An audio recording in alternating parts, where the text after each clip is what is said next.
kelompok 9 membawakan presentasi dari hasil diskusi kelompok kami, yaitu tentang manajemen keuangan pendidikan. Sebelumnya perkenalkan, saya Dwi Syafiqah, nomor NPM 0079, dan rekan saya Salsabila Anissa, NPM 0031. Saya Saudara Nadia, NPM 01. Langsung ke pengertiannya, yaitu manajemen keuangan pendidikan adalah proses perencanaan, pengorganisasian, pelaksanaan, dan pengawasan terhadap aktivitas keuangan lembaga pendidikan agar semua dana dapat digunakan secara efisien, efektif, transparan, dan akuntabel untuk mencapai tujuan pendidikan. Dalam konteks sekolah, kegiatan ini meliputi penyusunan anggaran RKS dan RKAS, pencatatan, pelaporan, serta evaluasi penggunaan dana. Selanjutnya, pengertian RKS dan RKAS. RKS yaitu rencana kerja sekolah. Rencana kerja jangka menengah atau biasanya 4 tahun yang disusun oleh sekolah sebagai pedoman dalam mencapai visi, misi, dan tujuan sekolah. RKS berisi program strategis dalam bidang akademik, sarana prasarana, keuangan, dan pengembangan sumber daya manusia. B. RKAS, rencana kegiatan dan anggaran sekolah. RKAS adalah turunan dari RKS dalam bentuk rencana tahunan yang memuat kegiatan serta rincian anggaran biaya untuk pelaksanaan program sekolah selama 1 tahun pembelajaran. RKAS digunakan sebagai dasar dalam penggunaan dan pelaporan dana bos atau dana lainnya. Dasar hukum penyusunan RKS dan RKAS. Ada beberapa hukum pengelolaan keuangan pendidikan di Indonesia, yaitu 1. Undang-Undang Nomor 20 Tahun 2003 tentang Sistem Pendidikan Nasional Pasal 48, yaitu menegaskan bahwa pengelolaan dana pendidikan harus berdasarkan prinsip keadilan, efisiensi, transparansi, dan akuntabilitas. Yang kedua, Permendikbud Nomor 8 Tahun 2020 tentang petunjuk teknis bantuan operasional sekolah atau BOS, yaitu mengatur mekanisme penyusunan dan pelaporan RKS. Yang ketiga, BP Nomor 19 Tahun 2005 tentang Standar Nasional Pendidikan Pasal 49, yaitu mengatur pengelolaan keuangan yang sesuai dengan kebutuhan sekolah. Yang keempat, Permendagri Nomor 24 Tahun 2021 tentang pengelolaan dana bos pada pemerintah daerah, yaitu mengatur transfer dan pelaporan dana bos. Selanjutnya yaitu pentingnya RKS dan RKAS dalam sekolah. Satu, sebagai pedoman kerja bagi kepala sekolah, guru, dan tenaga kependidikan dalam pelaksanaan program tahunan. Yang kedua, menjadi dasar perencanaan anggaran dan penggunaan dana bos atau sumber keuangan lainnya. Yang ketiga, menjamin transparansi dan akuntabilitas pengelolaan keuangan sekolah. Yang keempat, memastikan kegiatan sekolah selaras dengan visi-misi pendidikan nasional. Yang kelima, menjadi alat evaluasi untuk penilaian keberhasilan program sekolah. Yang selanjutnya adalah pengelolaan keuangan di sekolah. Tahapan utama dalam manajemen keuangan sekolah meliputi yang pertama ada perencanaan. Sekolah merencanakan pendapatan dan pengeluaran dana selama 1 tahun dalam dokumen RKAS berdasarkan RKS dan kebutuhan sekolah. Yang kedua ada pelaksanaan. Dana digunakan untuk kegiatan operasional dan non-operasional sekolah sesuai RKAS. Misalnya gaji, sarana, pembelajaran, kegiatan siswa. Yang ketiga ada pencatatan dan pembukuan, yaitu setiap transaksi keuangan dicatat oleh bendahara sekolah sesuai prosedur akuntansi sederhana. Yang keempat ada pelaporan dan pertanggungjawaban. Kepala sekolah wajib menyampaikan laporan penggunaan dana kepada dinas pendidikan, komite sekolah, dan masyarakat. Yang terakhir ada evaluasi dan audit, yaitu menilai kesesuaian antara rencana dan realisasi anggaran serta efektivitas penggunaan. Ada permasalahan umum dalam pengelolaan keuangan sekolah. Yang pertama, kurangnya kemampuan sumber daya manusia dalam manajemen keuangan. Yang kedua, keterlambatan pencairan dana BOS. Yang ketiga, laporan keuangan yang belum transparan. Yang keempat, ketidaksesuaian antara RKAS dan pelaksanaan. Yang terakhir, ada minimnya pengawasan internal. Nah, solusi dan rekomendasinya itu yang pertama ada pelatihan pengelolaan keuangan bagi bendahara sekolah, penggunaan sistem keuangan digital seperti ATAS dan Kemendikbudristek. Yang ketiga, peningkatan transparansi dengan publikasi laporan keuangan. Yang keempat, ada pengawasan rutin oleh komite sekolah dan pihak eksternal. Berikut daftar pustakanya ya teman-teman. Selanjutnya akan dibuka sesi tanya jawab, sesi pertanyaan dan diskusi.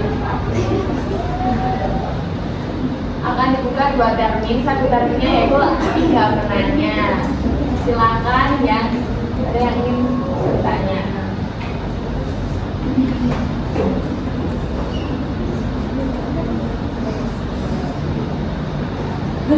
Dari mana punya? Baik, silakan. Baik, terima kasih atas kesempatannya. Perkenalkan, nama saya Ais Rizkia, NPM 0051. Pertanyaannya adalah, jika suatu saat nanti teknologi seperti AI itu bisa mengatur keuangan sekolah secara otomatis dan efektif, menurut kelompok penyaji, apakah peran manusia dalam manajemen pembiayaan itu masih penting atau malah perannya itu bisa tergeser oleh AI? Terima kasih. Selanjutnya, Mbak Bila. Oke, sebelumnya perkenalkan, nama saya Mila Dianur Aulia dengan NPM 0059. Jadi pertanyaannya, jika sebuah sekolah mengalami kekurangan dana untuk membeli peralatan kelas, langkah manajerial apa yang sebaiknya dilakukan oleh kepala sekolah agar kegiatan belajar mengajar tetap berjalan efektif tanpa mengganggu pos anggaran lainnya? Selanjutnya Mbak Naisa. Perkenalkan, nama saya Naisa Aprilia Saputri dengan nomor NPM 0096. Jadi pertanyaannya, bagaimana cara seorang kepala sekolah dapat mengoptimalkan penggunaan dana BOS agar mampu meningkatkan kualitas pembelajaran tanpa menambah beban biaya pada peserta didik? Saya akan menjawab pertanyaannya Mbak Ais. Jawabannya, meski AI bisa membantu keuangan, meski AI bisa membantu mengatur keuangan sekolah agar lebih cepat dan rapi, tapi manusia tetap penting dalam soalnya AI cuma bisa mengolah data dan memberi saran, tapi keputusan akhirnya tetap harus memakai pertimbangan manusia. Seperti kayak soal keadilan, nilai-nilai pendidikan. Jadi AI bukan cuma buat ganti manusia doang, tetapi membantu pengelolaan dan sekolah akan lebih efisien dan transparan. Apakah menjawab? Izin menjawab pertanyaan Mbak Mila ya. Tadi pertanyaannya itu tentang langkah manajerial kepala sekolah kan? Ya. Saya akan menjelaskan. Yang pertama itu bisa mengevaluasi anggaran, meninjau kembali rencana anggaran sekolah untuk menemukan pos yang bisa dihemat atau dialihkan tanpa mengganggu program prioritas yang lain. Yang kedua ada realisasi dan efisiensi dana. Itu mengatur ulang prioritas pengeluaran agar kebutuhan peralatan kelas bisa dipenuhi dengan sumber yang ada secara efisien. Yang ketiga, kerjasama dengan komite dan masyarakat. Melibatkan komite dan masyarakat sekitar dalam mencari solusi seperti penggalangan dana atau donasi peralatan. Yang keempat, mencari dukungan eksternal, misalnya mengajukan proposal ke dinas pendidikan, lembaga pemerintah, atau sponsor swasta untuk memperoleh tambahan dana. Yang kelima, ada pemanfaatan peralatan secara bergantian. Jika dana masih terbatas, peralatan yang ada dapat digunakan secara bergiliran antar kelas. Yang keenam ada transparansi dan kreativitas. Menjalankan semua langkah dengan transparan dan kreatif agar kepercayaan warga sekolah serta efektivitas kegiatan belajar tetap terjaga. Apakah sudah terjawab? Sudah. Kalau dari menjawab pertanyaan Mbak Naisa, yaitu tentang cara seorang Kemsek untuk mengoptimalkan penggunaan dana BOS agar tidak membebankan biaya kepada peserta didik.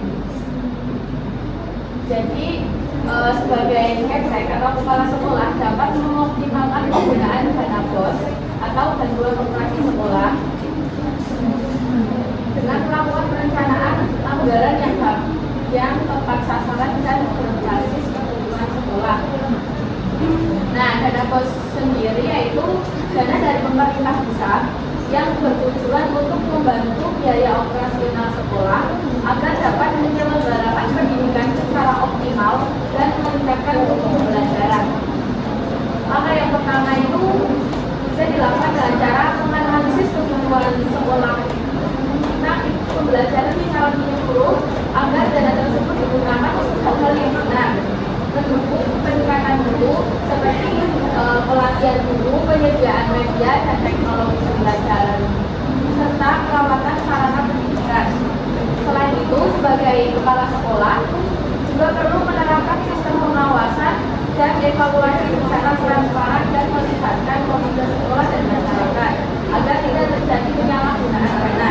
Dengan pengelolaan yang efisien, dana BOS dapat meningkatkan kualitas pembelajaran tanpa harus menambah beban biaya kepada peserta didik. Jadi dana BOS itu sendiri harus digunakan secara efisien, di mana misal dari pemerintah itu dikasih sekian kecil, jadi untuk pembangunan, misal untuk pembangunan kelas baru berarti dilakukan pembangunan kelas baru, tidak menyalahgunakan malah untuk memberi pengalaman lain atau dikorupsi oleh pihak-pihak tertentu seperti yang komunitas sekolahnya sendiri atau salah satu pengawas seperti itu. Sudah siap Mbak Naisa? Dilanjutkan teman-teman buat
kinerja lembaga. Dalam pendidikan, artinya dana diberikan berdasarkan pencapaian sekolah seperti peningkatan nilai siswa, kelulusan, atau efektivitas program. Manfaatnya, meningkatkan kualitas, yaitu sekolah terdorong untuk berprestasi agar mendapatkan dana lebih. Terus ada efisiensi dana. Dana difokuskan pada program yang terbukti efektif. Yang ketiga ada akuntabilitas tinggi, yaitu sekolah bertanggung jawab atas hasil kinerjanya. Yang keempat ada transparansi. Hasil dan penggunaan dana mudah diukur dan diawasi.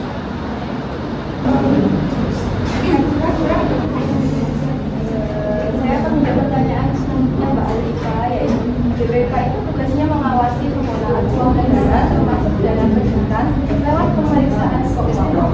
Mereka dapat mengecek laporan keuangan sekolah atau kampus sendiri buat memastikan kalau tidak ada penyimpangan seperti korupsi atau pemborosan.